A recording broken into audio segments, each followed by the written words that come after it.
You've likely scrolled the algorithm of YouTube, seeking unique stories about Princess Diana, an icon whose life has been dissected in documentaries, dramatized in films, and pondered over countless nuanced points about her character. Yet there's a facet of her story that remains a shining beacon of resilience, a detail so essential yet often glossed over. The fact that she didn't complete her formal education, or what you might call high school, in the United States. Indeed, although Diana Spencer emerged from what we could term old money, a background brimming with privilege and tradition, it was not academic achievement that defined her. In fact, with an education cut short, she displayed a wisdom, a grace, a compassion that many spend lifetimes striving for, but seldom attain. In today's episode of Old Money Luxury, we'll tell you the full story of this legendary royal humanitarian and mother, as we describe Princess Diana, the old money high school dropout who became a princess. On the first day of July in the year 1961, Diana Frances Spencer opened her eyes to a world imbued with the intricate rituals, traditions and responsibilities of British aristocracy. The youngest daughter of then Viscount and Viscountess Althorp, she grew up within the confines of Althorp, an imposing and historic estate dating to the early 16th century. The family's transition to this grand home originally came after the passing of Diana's grandfather, the 7th Earl Spencer. Now, the Spencer lineage, and thus Princess Diana's family, is not merely a footnote in British history, it is a narrative resounding with names that echo across time and generations. Originating with John Spencer, the first Earl of Spencer in 1765, the family holds ancestral ties to notable historical figures. For example, one intriguing coincidence is that John Spencer had a younger sister also named Diana, and his daughter, Lady Georgiana Spencer, tied the knot with William Cavendish, the 5th Duke of Devonshire, cementing a long-lasting kinship. Furthermore, Diana's genealogical network even extends to Winston Churchill. Both are linked through the Spencer-Churchill line. Charles Spencer, the 3rd Earl Spencer, and his spouse Anne Churchill were the common ancestors binding Diana and Winston. Thus, this bloodline would eventually grant Diana intimate connections to the current British monarchy. Now, the year 1969, when Diana was just 8 years old, cast a pall over the Spencer household, as Diana's parents went through a divorce that shook the very foundations of her young life. Diana's mother left the marital home for a new life with Peter Shand Kidd, an Australian entrepreneur. This seismic shift in family dynamics led to a life-altering custody battle, where Diana and her siblings remained largely oblivious to the details. They were therefore left in the custody of their father, yet the fissure between mother and children would never fully mend. In the aftermath, Diana was pushed into a caregiving role far too soon. Long train rides between her parents' homes became a recurring theme of her childhood, forging a resilience that later manifested in her philanthropic endeavors and maternal instincts. And it wasn't just the physical distance. Emotional chasms expanded as well. The belief that she was a disappointment for not being a boy, alongside her mother's absence, became a persistent burden, shaping her psychological landscape. Thus, emotional hardship lingered as a silent companion through her teenage years and into her early schooling. The young Diana enrolled at Riddlesworth Hall, a girls' boarding school, at age 9, and the experience was a lonely one, exacerbated by her difficulties in academia. Despite talents in music and athleticism, she faced challenges, not least when she attended a Swiss finishing school where the predominant language was French. After failing her O-level exams twice, Diana opted to leave formal education behind at age 16. The young woman who subsequently returned to London was different. She took an advanced cooking course, worked modest jobs, and yet was poised for a life far removed from modesty. In the autumnal haze of November 1977, Althorp, the venerable family estate of the Spencers, played host to a grouse hunt that would subtly alter the trajectory of British history. Lady Diana Spencer, a vivacious 16-year-old, found herself in the company of the then Prince Charles, the heir to the British throne, who was nearly 13 years her senior. At the time, Charles was courting Lady Sarah Spencer, Diana's elder sister, and initially found the younger Spencer sister merely amusing, a buoyant spirit, brimming with youthful energy. Diana, however, perceived in Charles a man shadowed by melancholy, and their lives disentangled for a season after Charles and Lady Sarah ended their romantic entanglement. Yet, destiny has its own designs, and the summer of 1980 saw a resurgence in their association. A weekend barbecue in the rustic environs of Philip de Pass's Sussex home led to a rekindling of interest, particularly on the part of Charles. What followed was a sailing escapade aboard the royal yacht Britannia, an episode that signaled the advent of a romantic liaison. The media, ever eager for stories of the royal household, fixated upon the blossoming relationship with an ardor akin to romantic obsession. Indeed, the scope of the media's enthrallment with Diana was unparalleled. The instant her life's orbit intersected with that of Charles, she found herself the focus of ceaseless journalistic scrutiny.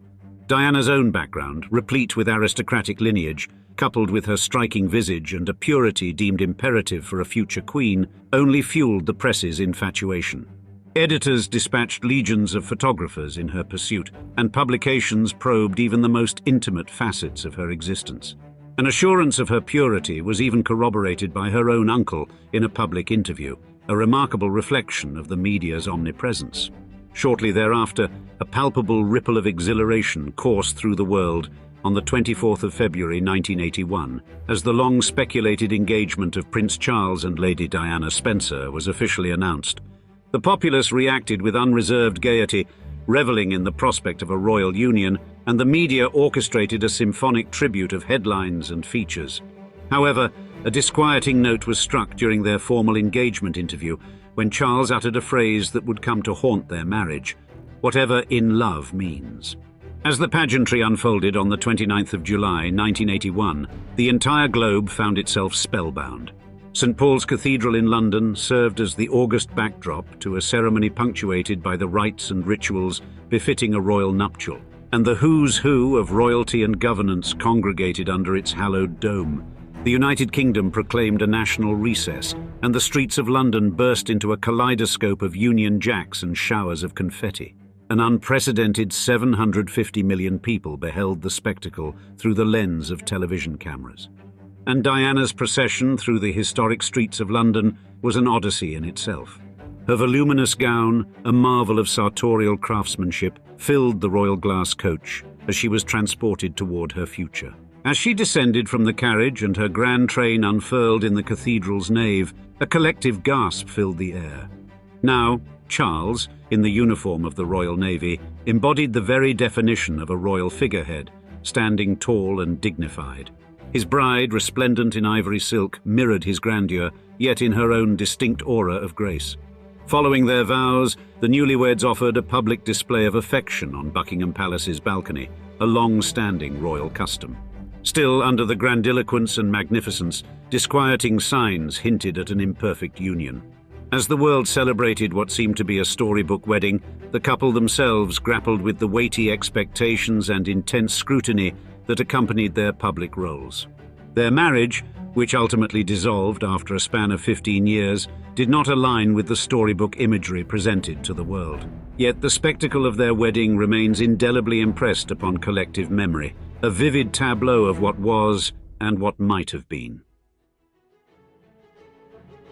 In the twilight hours of the 21st of June, 1982, under the English skies of London, a momentous chapter was written in the annals of British royalty. The first cries of Prince William echoed within the corridors of St. Mary's Hospital, and thus was inaugurated an extraordinary odyssey. For Diana, the Princess of Wales, and her husband, the then Prince Charles, the significance was twofold. Not only were they welcoming their firstborn, but also doing so in a hospital, a departure from the centuries-old royal tradition of home births. Prince Charles, bespeaking both joy and relief, revelled in the occasion, laying eyes upon his healthy newborn son, a new heir in the succession. And from that venerated day, Princess Diana's life unfurled as an episodic journey, replete with public affection and deep-rooted impact on both domestic and international landscapes. Her maternal affections towards her offspring bore a warmth and immediacy that did not correspond with the customary, staid demeanours often associated with British royalty. Her hands-on, compassionate approach to motherhood was not just a personal endeavour, it became a defining feature, crystallising her image in the public's eye. Pictures of Diana cuddling her children, openly displaying their joys and sorrows, became a cherished narrative that deeply resonated with the British populace and far beyond. Yet, Diana's influence was not confined to the royal nurseries. As the 1980s unfolded, she emerged as an indefatigable humanitarian. Diana's altruism was a cause célèbre, and her areas of advocacy were as diverse as they were impactful. For instance, one of her most compelling campaigns centered around dispelling the myths and prejudices about HIV and AIDS. During an era marred by misinformation and stigmatization, Diana embraced her role with gusto, wielding her immense influence to dispel fallacies. In a highly symbolic gesture, she shook hands with AIDS patients, a simple touch that shattered misconceptions and signaled that the ailment was not a contagion of mere contact. And beyond the epidemic, Diana's humanitarian reach extended to the haunting minefields of Angola. Partnering with the British Red Cross, she embarked upon a mission in 1997 to spotlight the scourge of landmines, a deadly, indiscriminate weapon devastating lives and landscapes. It was here that she met survivors, whose stories and scars were a visceral manifestation of the urgent need for international action. It was not merely a photographic moment, but a catalyst that contributed to global urgency, culminating in the Ottawa Treaty's signing, a seminal agreement prescribing the use of such perilous armaments. And so, the life of Diana, Princess of Wales, unfolded as a series of episodes, each contributing to a compelling narrative, royal, maternal, and humanitarian. By 1991, however, Diana found herself under an unsparing public microscope following the leak of hitherto unheard conversations. Secretly recorded in the regal corridors of Kensington Palace for an impending biography, these snippets saw the light of day in a National Geographic documentary, Diana, in her own words. It gave viewers a behind-the-scenes look at how Diana prepared herself to wield her voice in the public sphere to narrate her own narrative. And in 1992, another disclosure rattled the foundations of Britain's royal establishment. The publication of Andrew Morton's Diana, Her True Story threw open the doors to the less-than-storybook reality of the Princess of Wales. Although initially met with incredulity and scoffing, the volume ascended to the stature of a unique literary landmark, forever altering public perception of the royal institution. Behind the palace doors, it outlined an unhappy matrimony, fraught with infidelity and personal battles, particularly Diana's struggle with bulimia. Morton later divulged that Diana herself was the primary informant for his work. In December of that same year, the collapse of this royal marriage became official. Prime Minister John Major broadcasted the disheartening news to the nation, announcing the separation of Prince Charles and Princess Diana after more than a decade together. Public sentiment swayed between sadness and speculation as the dreamlike nuptials of 1981 had dissolved into an unhappy chapter of monarchical history. 2 years following, Diana sat down with Martin Bashir of the BBC Panorama, a conversation rife with revelations that echoed through the halls of Buckingham Palace and around the globe. Yet the means by which this dialogue was arranged involved deception on Bashir's part. The storm that arose following the interview shook the BBC and intensified Diana's own feelings of unease and isolation. Finally, the separation culminated in a divorce on the 28th of August, 1996. Both parties were acknowledged to have strayed beyond the bounds of matrimony, but Diana retained her title, though she lost the honorific Her Royal Highness. This was a loss that seemed to weigh heavily upon her, yet she found comfort in her eldest son, William's promise to restore it upon his ascension to the throne, a promise rendered unbearably poignant by her untimely death a year later. In the winter months of 1997, Diana, Princess of Wales, set forth on an odyssey with the gravitas of an international diplomatic mission, though its soul was entirely humanitarian. Angola, a land torn asunder by civil strife, was her first port of call. She had joined forces with the British Red Cross, a partnership that was several years in the making, to shed light on a scourge invisible but insidious, the peril of landmines. Here, in the province of Huambo, she found the devoted endeavours of the Halo Trust, a group that had been disarming these hidden instruments of destruction since 1994. Yet to cast Diana's journey as a mere philanthropic enterprise would be to overlook the profound political implications it harboured. With a poise that belied the controversy it would arouse, she offered her unflinching endorsement to an international edict for the abolition of landmines. The British Conservative Party rebuffed her, contending that her actions smacked of political theatre. Undeterred, Diana clarified her motivations. This was not about politics. It was about the sanctity of human life. And when the cameras of the world turned their lenses toward her, she made certain that they also captured the unvarnished tragedy of landmines, thus energizing the discourse that led to the Mine Ban Treaty. Yet Angola was not her final chapter. In August of that same year, she extended her crusade to the scarred landscapes of Bosnia, where she met with those who had been robbed of their limbs and, some would say, their futures.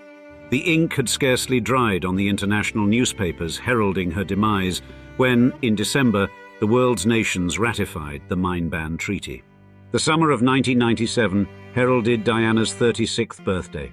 She celebrated at a gala for the centenary of the Tate Gallery in London, radiant in a black Jacques Azegri gown, basking in the adoration of a galaxy of luminaries.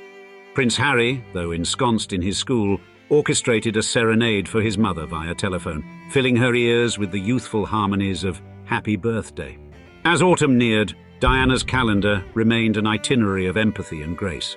She stood beside Mother Teresa in New York, honored the life of Gianni Versace in Milan, and lent her support to a cancer clinic in Lahore, Pakistan. Each step she took seemed to assert, unspoken, that a life in the public eye need not be a life divorced from compassion or global responsibility. But then came that fateful night in Paris at the end of August, and a world unprepared woke to headlines steeped in incomprehensible sorrow. The Mercedes-Benz W140, bearing Diana, her companion Dodi Fayed, and their driver Henry Paul, met its calamity in the Pont de l'Alma tunnel. The world, its leaders and its citizens alike, reeled in collective anguish. Robin Cook, Britain's Foreign Secretary, and the Earl Spencer, Diana's younger brother, sharply indicted the tabloid media. Nonetheless, an exhaustive French judicial review ultimately ascribed the tragedy to Henri Paul's loss of control and intoxication. Indeed, Diana had been more than a unifying element within the folds of the British royal family. She had embodied an aspiration, an ethos that suggested what the monarchy might yet become.